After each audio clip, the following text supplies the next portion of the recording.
planejamento da assistência de enfermagem, ela tem sido um ponto muito importante. Nós sugerimos, por questão didática, que se verifique quais são as teorias de enfermagem que você precisa seguir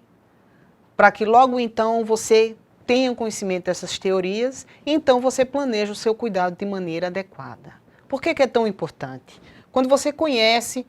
a sazonalidade, quem são, na verdade, os participantes da sua vida diária de atendimento nas situações de emergência, você consegue planejar e você consegue contemplar tanto treinamentos quanto passar as informações para os profissionais que trabalham no dia a dia prestando assistência a essas crianças. O nosso contexto faz com que muitas vezes a gente consiga, através das teorias de enfermagem, que elas são na verdade a base de nossa formação, implementar e praticar o que grande parte dessas teorias, elas dão o apoio para que seja feita uma construção desse planejamento. Esse planejamento ele deve ser feito através da coordenação dos serviços, para que ocorra a compreensão de que tipo de cuidado, é um autocuidado, é um cuidado em que ele consegue desenvolver por um profissional bem preparado. E esse planejamento ele precisa contemplar essa assistência para que exista um direcionamento até mesmo na construção de todas as etapas da sistematização da assistência, que tem sido tão discutida, debatida, mas que em muitas circunstâncias nas unidades de emergência, o que tem sido feito? Tem sido construídos procedimentos, protocolos e uma marcação sem a compreensão dessas bases teóricas, ela não tem ocorrido. Por isso que ela também faz parte dessa participação do profissional. Para que, na verdade, esse profissional ele consiga fazer todos esses procedimentos, ele precisa ter a capacidade de avaliar. É um procedimento que, durante a avaliação de todo o contexto dessa criança que dá entrada nas unidades, na nossa unidade de emergência, ela possa ser admitida com base na assistência que vai ser prestada. O ideal seria que muitas vezes nós tivéssemos a noção do que iria acontecer durante o início desse procedimento, durante o início da própria construção da nossa unidade de emergência, mas nós sabemos que não funciona desse jeito. Muitos profissionais, eles adentram, eles são admitidos sem necessariamente ter o treinamento para que ele conscientize e para que ele possa fazer essa assistência de maneira organizada e que exista uma linha de sequência para reduzir o risco de heterogeneia e a falta de conhecimento desses profissionais. Tem sido um desafio atuar na assistência frente à criança e frente à família. A parte de sala de espera, a parte do atendimento ao sofrimento dessa família que teve um ente querido que está passando por essa situação difícil. Então, toda essa compreensão das teorias de enfermagem, desse planejamento, eles compõem um conjunto dessa sistematização e até mesmo a que ponto você vai conseguir atingir essa criança fazendo um planejamento adequado. O enfermeiro ele precisa ter conhecimento, ele precisa ter uma capacidade técnica que precisa ser constantemente aprimorada para que acompanhe o desenvolvimento dessa tecnologia. Estamos cercados por tecnologia, realmente não tem como sair. São desde coisas mais simples, como as básicas em relação à identificação dessa criança, desse paciente que está adentrando, até o que existe de ultrassom, FAST e até procedimentos que os enfermeiros hoje fazem nas unidades de emergência para que ele possa acompanhar e prestar um cuidado padronizado e até de melhor oferta de qualidade para essa criança que está sendo atendida. A habilidade ela tem sido constantemente, através de cursos, tentado ser desenvolvida nos profissionais. Muitos são os treinamentos em que a gente consegue, na verdade, desenvolver essas habilidades, propondo sua equipe a seguir uma diretriz que não necessariamente do American Heart já é bastante conhecido, mas que eles sigam uma padronização europeia ou americana, ou mesmo que sua instituição ela puder desenvolver dessas atividades. Tem sido muito importante que quando o profissional tem bastante conhecimento acerca do que são protocolos, diretrizes, consensos, ele consiga fazer essa leitura e que ele consiga destrinchar para a sua equipe e ter a habilidade de trabalhar de acordo com a sua realidade. Eu não posso, na verdade, esperar que todas as regiões do Brasil, por mais simples que sejam ou por mais capacidade que elas tenham, que todos os profissionais eles consigam ser treinados tão rapidamente. Mas o importante é que o profissional ele tenha consciência de que passar essa informação através dos diversos meios que existem hoje, através da tecnologia, ele consiga se comprometer a prestar um cuidado de qualidade, para que ele faça uma tomada de decisão subsidiado no que existe hoje de consenso e diretriz. E por que na verdade ele precisa fazer isso? Porque o trabalho de equipe ele só pode ser consistente quando, além da emergência, que é o que é mais priorizado, ele tem conhecimento para que ele, através de suas habilidades, através da sua capacidade técnica que vem sendo desenvolvida, ele consiga trabalhar em consenso, conhecendo o próximo, conhecendo o seu profissional, como uma pessoa que também detém conhecimento e que precisa que ele atue de maneira adequada frente às emergências que essa criança dá entrada. Lembrando de manifestar segurança, calma, tentando trabalhar a empatia e o relacionamento. Isso, na verdade, são procedimentos que vêm se trabalhando com outros profissionais que fazem parte da equipe multidisciplinar, para que essa interface ela seja muito bem desenvolvida para que ocorra esse tipo de aprimoramento, principalmente numa situação de emergência, que é uma situação em que todos se encontram frágeis, tanto os profissionais quanto os familiares, e que durante toda essa oferta de capacitação, de habilidades sendo treinadas, de conhecimentos científicos, de acesso a novas tecnologias, eles possam fortalecer para que seja feita uma oferta significativa e satisfatória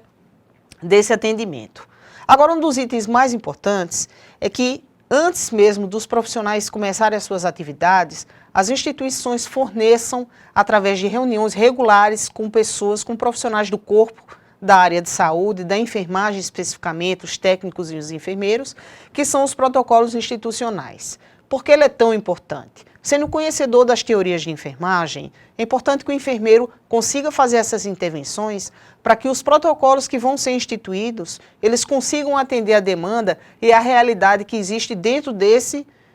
local ou dentro dessa região aqui do Brasil. Fica muito difícil quando você tenta adequar o mesmo protocolo para todas as realidades. É importante que você conheça quais são os procedimentos que precisam ser feitos e você faça a adequação de acordo com a sua realidade. Nós não podemos desejar que todos os pacientes em algumas regiões do Brasil recebam soro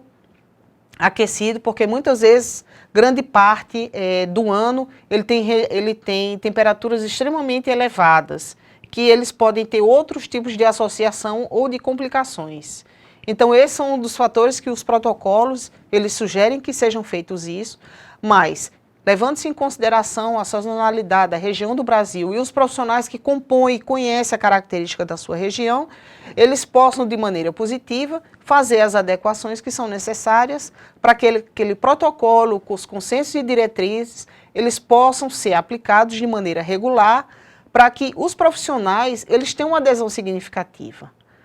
Qual tem sido, então, o grande problema no planejamento para o cuidado? Que geralmente planeja tem sido o gestor. Então, o gestor, se ele não traz para si os profissionais da enfermagem, o técnico e o enfermeiro, para que eles possam fazer parte de todo esse contexto dessa construção dos protocolos institucionais, pouco vai ser sua adesão. O que é que nós encontramos constantemente? São profissionais que têm muito conhecimento, mas que eles sabem que alguns tópicos, se pudessem ser inseridos, eles iriam, sem sombra de dúvida, dar um ganho positivo para que a equipe continuasse trabalhando, sabendo que aquele contexto poderia ser modificado. Então, esse tem sido um dos pontos de maior discussão. Existem os protocolos ministeriais, que eles são novos para esse ano de 2014 e que eles vão estar sendo instituídos a partir do início de dezembro pelo Ministério da Saúde para alguns serviços de atendimento móvel. Mas o que é que nós temos feito enquanto equipe, trabalhando nas instituições hospitalares quando nós atendemos urgências pediátricas? Verificamos consenso através das sociedades de pediatria, de enfermagem médica e de outros profissionais, e das sociedades europeias e das sociedades americanas, para que a gente possa ter um contexto. Então, o que é que, na verdade, a gente acaba tendo de conclusão? São muitas informações em pouco tempo, e o que é que, na verdade, eu preciso montar para que esse meu protocolo ele tenha uma adesão significativa dos profissionais? Bom, o primeiro ponto é lembrar que quando se constrói um protocolo, você precisa ter bastante conhecimento de anatomia, fisiologia, você conhecer sobre as doenças. Nós apontamos em alguns slides anteriores que, caracterizado aqui, principalmente no Brasil, grande parte do Brasil, nós temos doenças gastrointestinais e as complicações. Temos também doenças respiratórias que elas são comuns em grande parte das faixas etárias associadas à pediatria e também à parte de neonatologia. Então, o que é que os grandes profissionais, eles precisam, na verdade, contextualizar, saber quais são os consensos e diretrizes que estão sendo utilizados para orientar a sua equipe nesse tipo de construção. Também existem locais que atendem a parte clínica, que atendem a parte de trauma. Os slides que foram apresentados, eles, na verdade, falaram de um contexto muito associado à prática americana relacionada ao trauma. Mediante o contexto do trauma, o que nós precisamos observar é que os dados que foram apresentados em alguns slides, eles tratam muito do comprometimento e da preocupação da condição econômica em que o trauma traz. Então, o que nós precisamos, na verdade, fazer é esse levantamento e criar um acompanhamento em todas as unidades das regiões do Brasil e concentrar para saber qual que é a característica, qual é o impacto, né? Temos dados isolados a respeito de afogamento, nós temos alguns dados isolados em algumas regiões que fazem o levantamento a respeito de trauma, dos grandes centros, se são vítimas, assim como nós observamos aqui no Brasil, tem algumas similaridades por faixa etária e alguns dados de algumas ONGs que eles conseguem reunir em grande parte de regiões do Brasil. Mas nós não conseguimos ter esse panorama do Brasil como um todo, em cada região, distante, e que também acontece esse tipo de problema, porque muitas vezes os dados são subutilizados. Quando a gente fala de protocolo institucional associado à parte clínica e também associado à parte de trauma, o que a gente almeja é que os profissionais que trabalham, eles tenham esse conhecimento, porque a gente acaba não conseguindo ter uma separação entre uma unidade de emergência de trauma e uma entrada para a unidade clínica de criança. Hoje nós temos em algumas regiões do Brasil, quem atende trauma, todos têm a mesma porta de entrada. E sabemos o quanto tem sido significativo esse tipo de diferenciação para esse tipo de paciente. Então, o que é que nós, na verdade, precisamos trabalhar, né? Iremos dar continuidade falando sobre as principais diferenças anatômicas e fisiológicas para que, através desse contexto,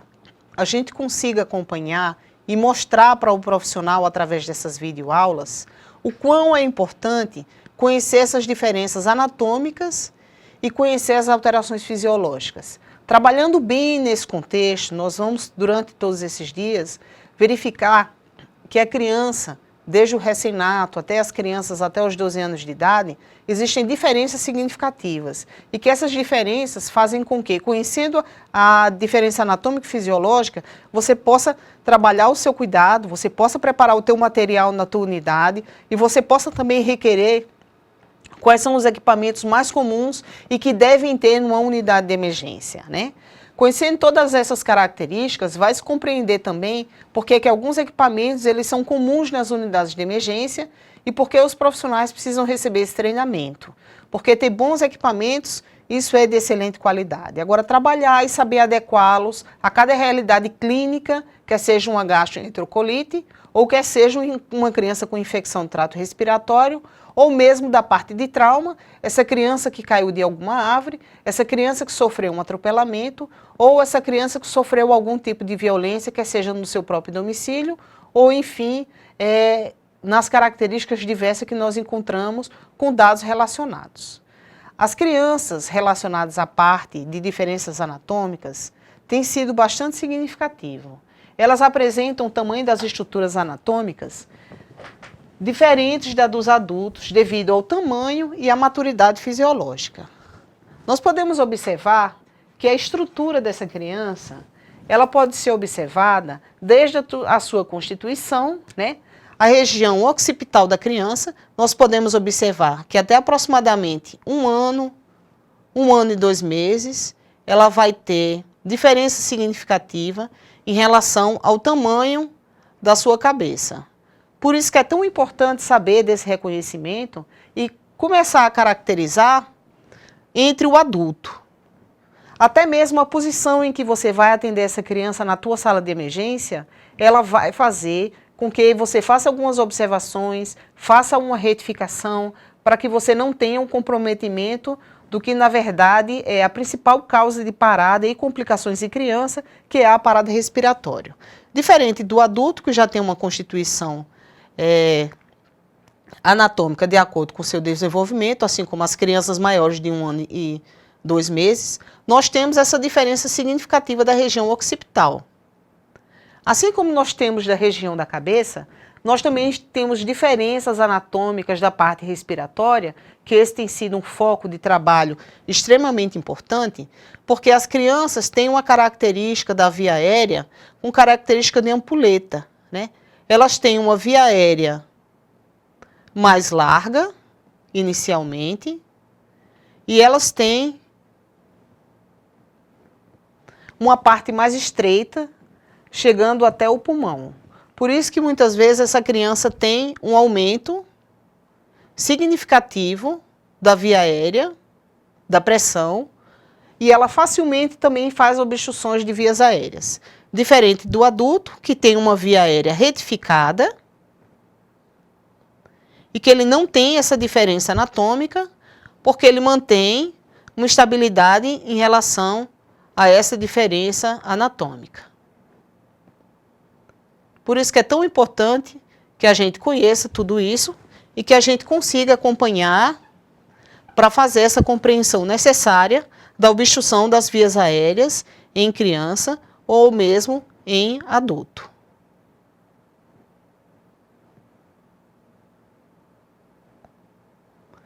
Bom, em relação à criança, a susceptibilidade dessas condições anatômicas fazem com que grande parte das crianças que adoecem, elas fiquem expostas a desenvolver insuficiência respiratória aguda, tem sido muito importante, principalmente as crianças menores, e a desenvolver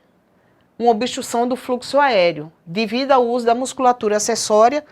por essa obstrução. Nós podemos verificar que grande parte das crianças que chegam na unidade de emergência, mesmo de madrugada, elas são crianças que estão realizando um esforço respiratório importante e isso faz com que ela, dando entrada nas unidades de emergência, ela chegue num quadro de fadiga respiratória. Nós podemos acompanhar que grande parte das emergências que nós recebemos, que deu entrada em pronto-socorro, de maneira geral, em todo o mundo, a gente tem visto a infecção de vias aéreas superiores. Temos também uma sazonalidade que ela acompanha muito as condições regionais, condições de frio e condições de poluição.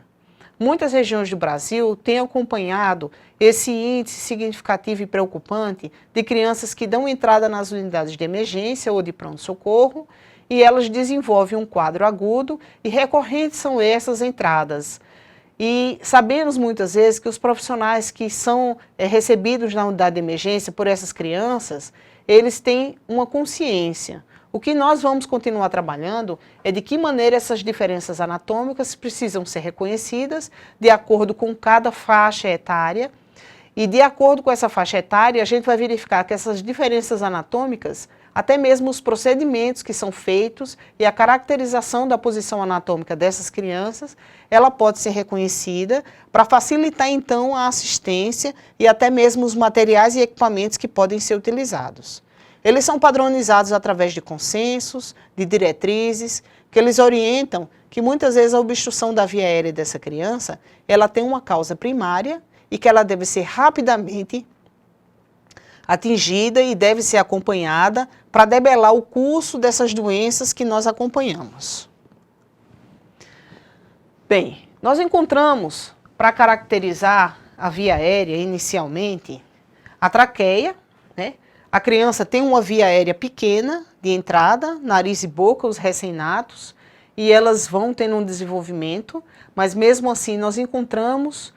os brônquios, os ductos alveolares e a sua construção de estrutura torácica ainda em processo de formação. Então, todas as vezes que nós encontramos esse tipo de caracterização de acordo com a faixa etária e que o profissional da área de saúde ele reconhece essa diferença, isso torna-se muito importante para que ele consiga deixar toda a sua sala e que ele tenha uma compreensão de que o agravamento do quadro dessa criança, ele se deve antes mesmo da chegada da criança à unidade de emergência. Uma criança que tem uma utilização de estruturas musculares e ela tem esse esforço durante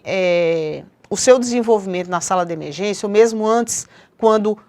o cuidador ou os pais, pai e mãe, chegam com essa criança, ele precisa ter uma observação muito importante e um olhar treinado de um profissional da área de saúde. Porque quem, na verdade, vai receber essa criança durante esse primeiro momento será o profissional de enfermagem, o técnico e ou o enfermeiro que trabalha nessa unidade de classificação de risco ou mesmo diretamente nas unidades de emergência. E esse olhar treinado desse profissional, através do conhecimento, com esse feeling desenvolvido e adaptado, vai fazer com que esse profissional ele possa colocar como prioridade as crianças que chegam com a utilização de musculatura acessória, com um grande esforço físico, fazendo com que essa posição que eles muitas vezes fazem de adaptação dessa condição respiratória, ele seja priorizado.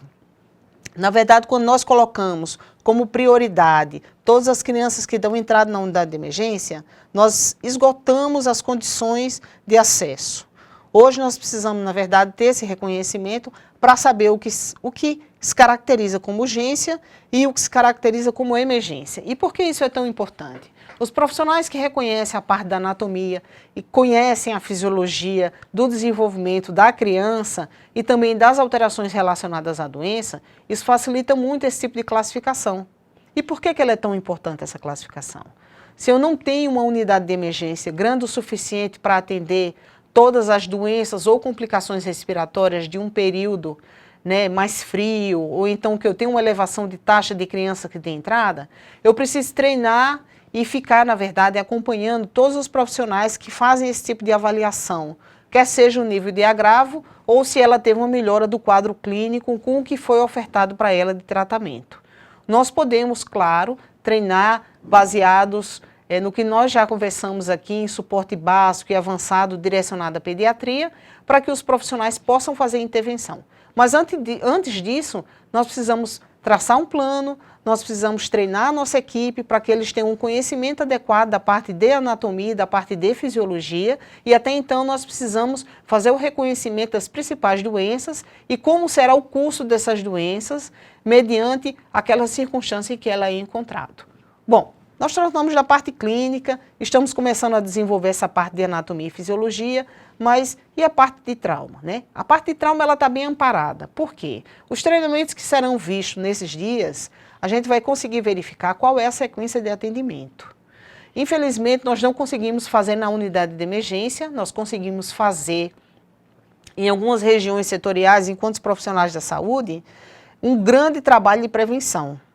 Nós ainda não temos prevenção suficiente para fazer com que esses profissionais que trabalham na unidade de emergência, eles possam ter sua atuação na comunidade. Então, da parte clínica, fica muito tranquilo para os profissionais que trabalham lá, porque nós fazemos treinamento, nós conseguimos mostrar para toda a equipe sobre a parte de anatomia e fisiologia, mas prevenção ainda tem sido um ponto muito distante da nossa realidade, porque algumas ONGs e grupos isolados que fazem isso, eles são, na verdade, por períodos. Então, durante o período de férias, como eu já tinha comentado com vocês, é muito comum que saiam algumas propagandas, mas a parte de prevenção, anualmente, como nós fazemos em outras campanhas que atingem, ela, infelizmente, ela ainda não tem sido algo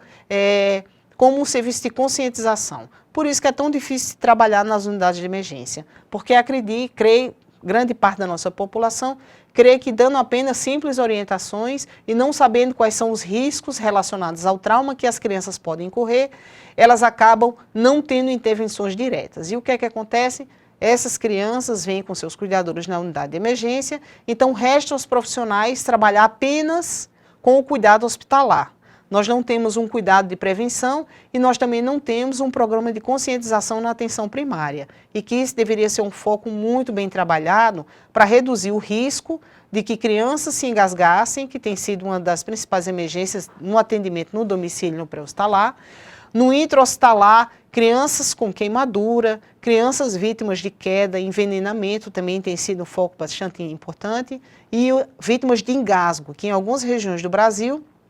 nós sabemos que os engasgos acontecem por objetos ou alimentos ou não, e isso faz com que o perfil dessas crianças ele possa ser acompanhado de perto se os cuidadores, qualquer que fossem eles, tivessem treinamento ou eles pudessem ser orientados que situações do seu dia a dia de risco acontecem. Então, nós conseguimos treinar muito bem os profissionais, nós vamos desenvolver temas a isso, mas nós não podemos deixar de pontuar o quão é importante nós realizarmos essa cultura de prevenção, desse atendimento para esse cuidador, da conscientização dos profissionais para que eles ajudem a tornar-se multiplicadores em sua área, para que eles tornem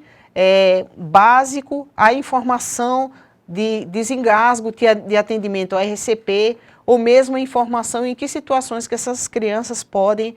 submeter-se a um afogamento na piscina de casa, ou mesmo em algum local onde existe risco para a segurança dessa criança. Chegando na unidade de emergência, rapidamente nós podemos treinar os profissionais. Podemos fazer periodicamente, mas o nosso principal objetivo, além da prevenção, é fazer com que essas crianças que infelizmente cheguem nas unidades de emergência, nas unidades de pronto-socorro, quer sejam elas especificamente pediátricos ou que elas sejam unidades mistas, que tem sido a grande realidade do Brasil. Quem atende muitas vezes não é um pediatra, né? Em algumas regiões do Brasil nós sabemos que quem atende é o clínico ou mesmo o cirurgião do trauma, então ele dá andamento para seguir a sequência de solicitação de exames e o profissional da enfermagem, ele acaba sendo